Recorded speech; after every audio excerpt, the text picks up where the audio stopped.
그다음에 데이터 분할 부분입니다. 그래서 데이터 분할은 데이터 세트를 트레인 데이터, 테스트 데이터 이렇게 두 개로 만들고, 요거 갖고 모형 판별하고 이렇게 해서 모형 적합하고, 요거는 아마 지금 거기 있을 텐데 하나씩 가면서 제가 설명을 해드리겠습니다.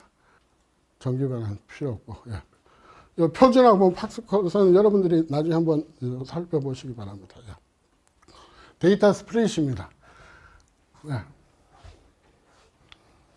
예, SK run 모델, 이 SK하고 SKT하고는 전혀 상관없습니다.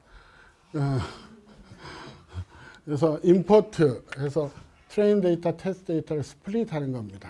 그래서 이 DF good salary라는 데이터를 train 데이터, test 데이터로 두 개를 나눕니다. 여러분 가끔 보면 뭐까지 나와 있는 게 있냐면 X training, Y training, X 테스트, Y 테스트 이게 돼 있는 혹시 보신 적 있으세요? 그래서 파이썬에서는 무조건 X는 X 변수고 Y는 Y 변수라고 생각하시면 됩니다. Y는 여기에서는 타겟 변수입니다. 그러니까 목표 변수라는 타겟 변수입니다. 우리가 종속 변수라는 Y 그냥 그대로 갖다 쓰시면 됩니다. 그래서 그렇게 돼 있고, 지금은 우리가 일단은 제가 어떻게 나눴냐면 트레인 데이터, 테스트 데이터로만 나눴습니다. 그래서 지금 그거 한번 실행을 시켜 보시죠. 여러분들도 한번 실행시켜 봐 주세요. 예, 지금 이제 두 데이터를 합치는 과정입니다. 베팅 데이터라는 게 있고요. 셀러리 데이터라는 게 있습니다. 그 중에서 베팅은 타자 데이터들입니다. 타자의 능력 데이터들. 그다음에 이런 셀러리 데이터들이 있습니다. 그 중에 베트라는 것을 불러와서 2016년 거만 가져온 거고, 여기도 16년 거만 가져왔습니다.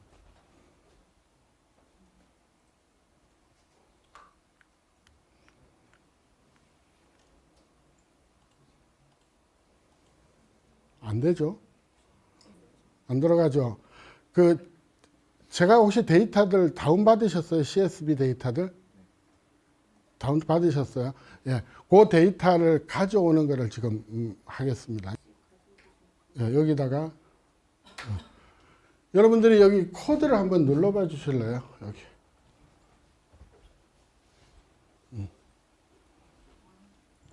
예, 파일을 눌러봐 주세요.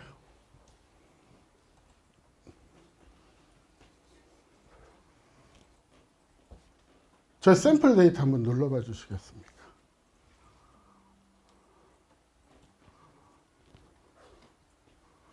이게 뭘까요?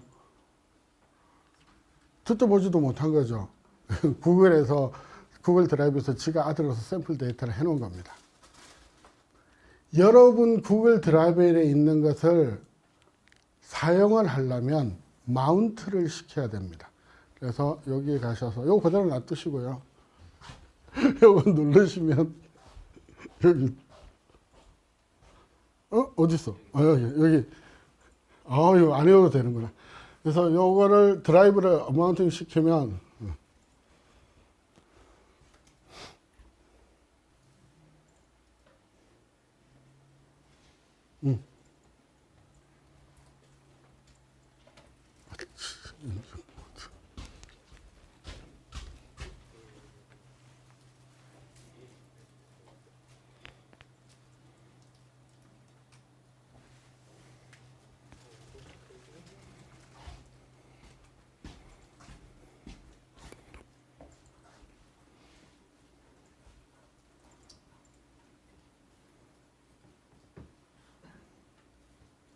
허용. 네.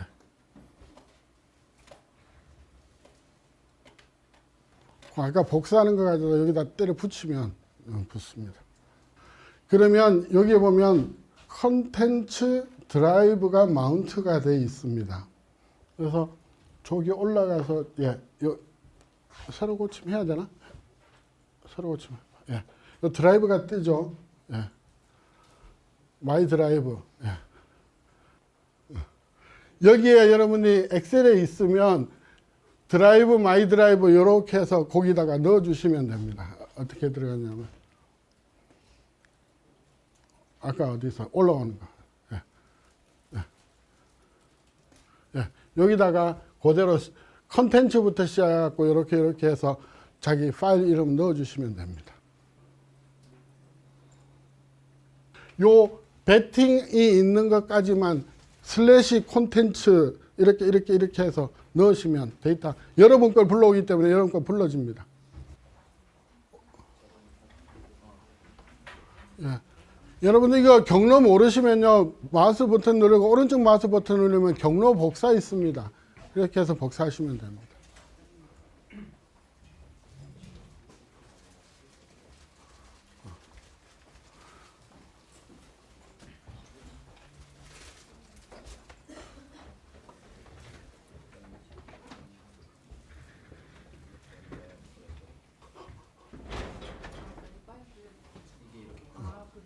밑에.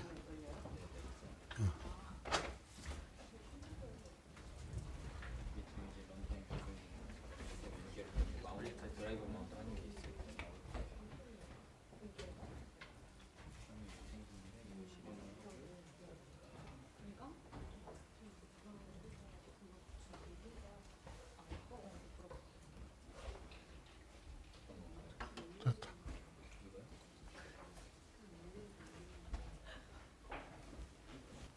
중간에 누가 질문을 해갖고 쉬는 시간이지만 잠시 설명.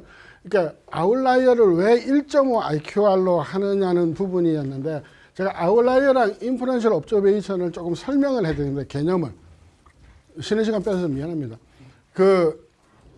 보통 우리가 인퍼런셜이라는 것을 얘기할 때는 보통 X, Y에서 관계에 대해서 주로 얘기를 합니다.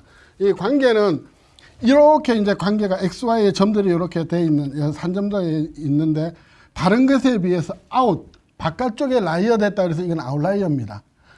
이것도 사실은 아웃라이어지만 이거는 무슨 역할을 하냐면 이거는 아웃라이어가 아니라 관계 속에서 보면 인퍼런셜입니다. 뭐를 인퍼런셜 하냐면요.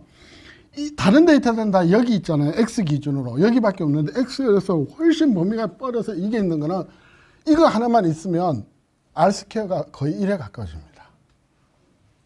그러면 이 관계가 완전히 퍼펙트한 선형관계냐? 아니라는 겁니다. 그러니까 이게 뭐를 해줍니까? 영향을 준다는 거죠. 뭐에 영향을 준다는 거죠? 관계에 영향을 준다는 겁니다. 그래서 얘는 인퍼런셜입니다. 얘는 뭡니까? 여기서 선을 그으면 이렇게 선이 그리죠. 여기서 선을 그으면 선을 어떻게 그릴까요? 이렇게 그려버린다는 겁니다. 영향을 주지만 얘는 이 선상에서 보면 밑에 있으니까 아웃라이어. 인퍼런셜이면서 아웃라이어고 얘는 인퍼런셜, 얘는 그냥 아웃라이어. 이렇게 되는 겁니다. 그런데 지금 데이터가 하나 있을 때는, 그러니까 변수가 하나 있을 때는 어떻게 되느냐? 변수가 하나 있을 때는 예전에는 보통 어떻게 했냐면 보통 정기분포일 때 이 95% 양쪽에 되는 점이 얼마입니까? 1.96이었습니다. 그렇죠? 1.96에서 숫자 대충 2해서 2보다 크면 표준화 시켰을 때 2보다 큰 애들은 전부 이상치라 그러자 이렇게 했습니다. 그런데 그러다 보니까 이게 분산이나 이런 것에 너무 영향을 많이 받는다는 거죠. 그래서 고민하다가 생각해낸 것이 뭐냐면 그러면 이 튜키라는 사람이 IQR을 정하고 IQR이 딱 중앙이잖아요. 요만큼 범위에 하나 반만큼 벗어나면 1.5배를 벗어나면 마일드 아웃라이어, 3배를 벗어나면 시비어 아웃라이어 이렇게 했습니다. 그래서 어떤 책에 보면 1.5가 되어 있는 데 있고 어떤 책에 보면 1.5, 3을 다 주면서 마일드 아웃라이어, 얘가 순한 마일드, 그다음에 이거는 3 IQR. 그러니까 예전에는 전부 이거를 주로 썼었습니다. 그런데 왜냐면 아까도 얘기했지만 다시 평균으로 추론을 해야 되기 때문에. 근데 이제 평균을 추론을 하지 않는 경우에는 어디에도 우리가 이제 뭐 박스 콕스 이런 것들도 주로 변환을 할 필요가 없는데 나중에 아까도 얘기했듯이 다시 연구 문제로 돌아가게 되면 그게 이제 필요하지 않을까 싶습니다. 그래서 요 아웃라이어 인퍼런셜 옵저베이션 요거는 이제 여러분들이 하시면 될 것 같습니다. 질문이 있는데 네. 인플루엔셜과 아웃라이어 그 사이에 애매하게 있는 경우들은 판단은 인플루엔셜로 할지 아웃라이어인지 결정을 해야 되는 건가요? 네. 그래서 여러분 회계 옛날에 이제 고전적 회계에서 보면 절대 이 이상은 프레딕션을 하지 말라고 되어 있습니다. 그러니까 X가의 범위, 그러니까 수집된 샘플 데이터의 X를 벗어나는 어디에도 포캐스팅 또는 프레딕션을 하면 안 된다고 되어 있습니다. 그러니까 얼만큼 안 되느냐는 개인적인 판단이지만 아주 그 스트롱하게 얘기하면 이 점을 벗어나는 것은 무조건 프레딕션을 하시면 안 된다고 보면 됩니다. 왜냐하면 가끔 이제 우리나라 페이퍼에 보면 실험 데이터, 화학이나 이런 데 보면 데이터를 여기 대부분 모여 있어요. 그리고 여기 하나 좀 있다고. 이렇게 선거해 놓고 회기식이 맞다고 얘기한다. 이거는 그러지 않을 수도 있어. 왜냐하면 이게 이렇게 갈 수도 있는 겁니다. 우연히 이렇게. 그러려면 여기에 대한 데이터를 충분히 더 많이 수집을 해야 되는 거죠. 근데 사실 실험실 데이터는 그게 저게 안 될 가능성이 굉장히 많잖아요. 그래서 이제 그런 것이 되어 있습니다. 보통 실험실 데이터는 옵저베이션 반복수가 한 5개 정도 이렇게밖에 안 되잖아요. 여러분들 보면 알지만. 배팅 데이터랑 셀러리 데이터 이렇게 해서 16년 거 끄집어낸 다음에 올려주세요. 네, 여기서 보면 플레이 아이디가 공통으로 있습니다. 그래서 아이디를 해서 이렇게 해봤더니 플레이 아이디 이 사람 이렇게 되어 있습니다. 여기에서 보면 이 2라는 거는 똑같은 이름이 1, 2가 있는 거는 시즌의 중간에 가버렸습니다. 그래서 원래는 지워야 되는 겁니다. 여기에서 이제 데이터를 뭘로 했냐면 이 ilocation은 뭐냐면 요 df bat 셀러리라는 데이터 프레임의 네 번째부터 21번째가 아니라 20번째 데이터를 가져서 어디에다 넣으라 그러냐면 x에다 넣으라는 겁니다. 원래 파이썬은 시작 열이 0, 1이 아니라 0입니다. 그리고 이 끝나는 21번째가 아니라 20번째 하나 줄어듭니다. 그래서 네 번째부터 20번째 있는 거를 x에 집어넣고 그다음에 셀러리라는 놈을 y에다 집어넣은 겁니다. 그러니까 지금 데이터 세트가 x 데이터 세트, y 데이터 세트 두 개가 있는 겁니다. 그래서 xy 데이터를 스플릿을 해라. 트레인 사이즈를 0.7로 하고 테스트 사이즈는 둘 중에 하나만 하면 됩니다.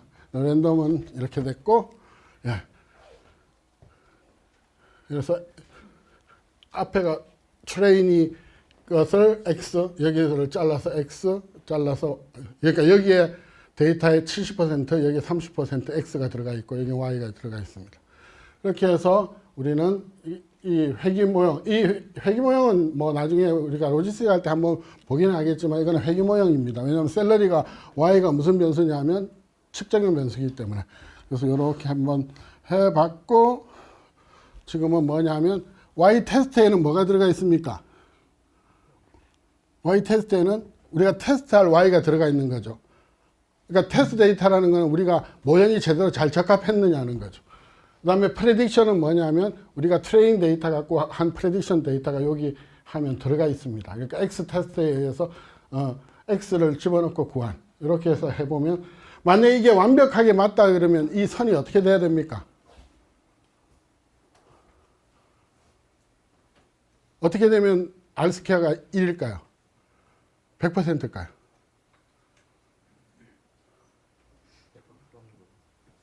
대각선으로 이렇게 쫙 붙어 있으면 완벽합니다. 왜? 프레딕션이고 하나는 테스트 데이트 y니까. 그래서 만약에 이 뭐 콜리전 이거 잘 안 맞죠? 뭘 갖고 했냐면 여기 저 밑에 해봐 줄래? 모델 코에피션트 여기 한번 여기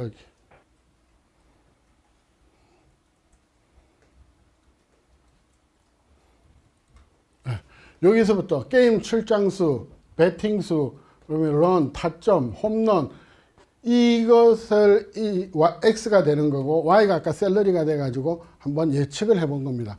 그러니까 셀러리에 영향을 주는 여러 가지 타자 능력이 뭐가 있을지 한번 해본 거죠. 그랬더니 뭐 모형 갖고 해보니까 뭐 R스퀘어도 나중에 뭐 여러분들 회귀 분석해 보면 나오겠지만 잘 안 맞는 겁니다. 왜? 잘 맞으면 아까 프레딕션이랑 원래 y 테스트랑 잘 맞아서 직선이 딱 나오면 맞는 거죠. 그래서 완벽하게 잘 안 맞게 되는 겁니다. 그래서 아까 그 그래프 한번 보여주세요. 여기가 지금 x가 뭐가 되죠? 올라가 봐. 이게 x죠. y 테스트. 그러니까 원래 y 되겠죠. 프레딕션. 이렇게 돼서 이것이 이 선수는 이게 직선을 그어놓고 보면 이 선수는 훨씬 더 프레딕션이 더 예측이 더 훨씬 더 높게 된 거죠. 그러니까 무슨 얘기입니까? 연봉을 실제 연봉보다 더 많이 받으라는 거죠.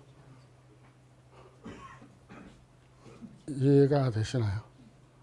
그러니까 이제 이거는 사실은 제가 회귀 분석을 하기 위한 것이 아니라 데이터가 많은 것을 7대3으로 끄집어내서 왜 테스트 트레이닝 데이터를 하느냐는 거죠.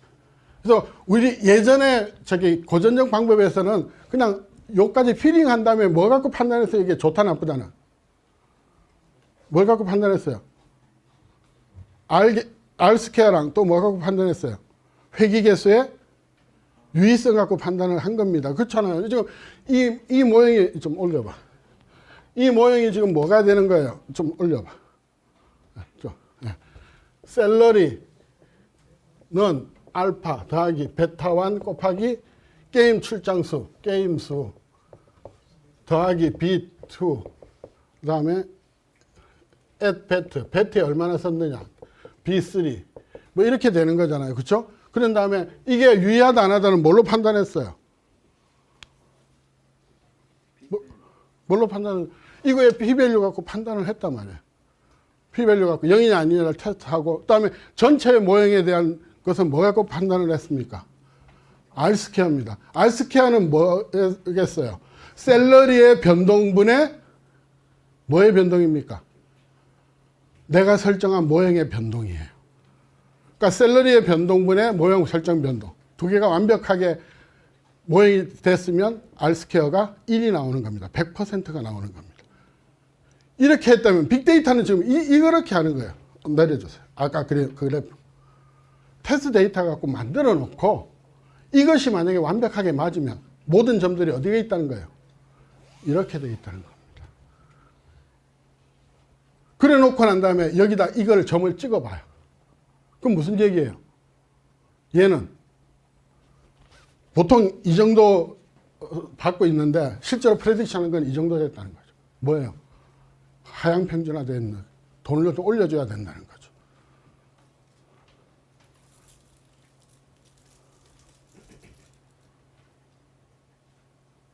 뭐가 다른지 이해가 되셨어요? 예전에는 아마 여러분들이 이것을 하기 위해서는 데이터를 끄집어내 갖고 하고 다시 또 뭘 구했어요? 이런 걸 하기 위해서 프레딕션 구하고 세스 보면 프레딕션 말고 또 뭐 하는 게 있어요? 잔차. 기억하세요? 잔차를 또 플러스 마이너스 3보다 크다 작다 이래가지고 이상치다 아니다 판단하는 거 갖고 아마 하셨을 겁니다. 그러니까 요게 요만큼 여기에 바로 레지듀얼이거든요. 레지듀얼. 이게 지금은 여기에서 보면 뭐랑 똑같은 거예요. 이렇게 선을 그어놓고 보면 이게 바로 레지듀얼이라는 겁니다. 그러니까 예전에 하던 것들을 우리가 굳이 데이터가 많기 때문에 왜 그 짓을 하고 있느냐. 그냥 모형 설정해놓고 때리고 이거 가지고 네 돈 너무 많이 받는다. 물론 예전에는 그게 중요했어요. AB가 중요하나. 게임 출장수가. 왜 이게 유의성이 중요했습니까? 왜 유의성 검증하고 이게 유의하다 안 하다가 왜 중요했냐는 겁니다. 통계학에서 제일 중요한 법칙이 뭔지 아십니까?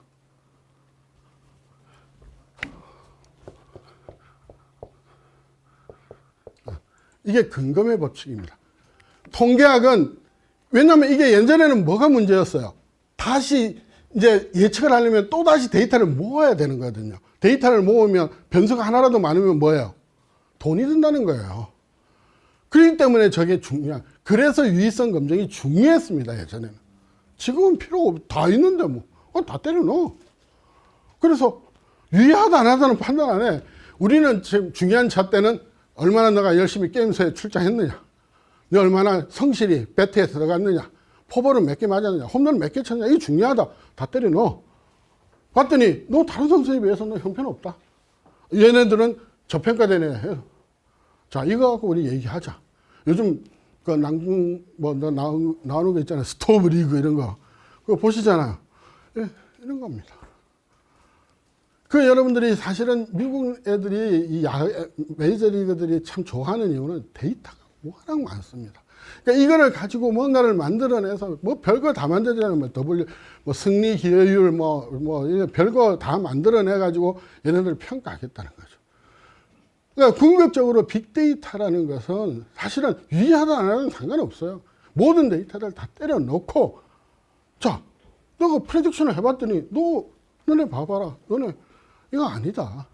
이렇게 되면 그게 끝이라는 거죠. 물론 그 다음에 이제 누군가 아기를 하겠죠. 야, 내가 출장수가 적으면 뭐 이래서 이랬다. 그러면 좋아. 그럼 WAR도 집어넣고 뭐 한번 해보자. 이제 이렇게 나가기 시작을 하는 거죠.